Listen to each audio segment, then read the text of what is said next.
இப்போ இடையில தான் அவங்களுக்கு வந்து திடீர்னு அடிக்கடி தலைவலி வர்ற மாதிரி அவங்களுக்கு இருந்திருக்கு. அவங்க போய் செக் பண்ணி பார்க்குறப்ப பிரெயினில் சரி ஒரு சின்ன கட்டி இருந்திருக்கு அப்படின்னு பார்த்துருக்கப்ப அந்த கட்டியை பயாப்சியெல்லாம் எடுத்து எடுத்து பார்க்குறப்ப அது வந்து ஒரு கேன்சர் கட்டி.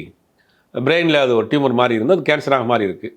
அதான் அவங்களுக்கு தான் தெரியுமே, அது வந்து தீர்க்க முடியாத ஒரு நோய்.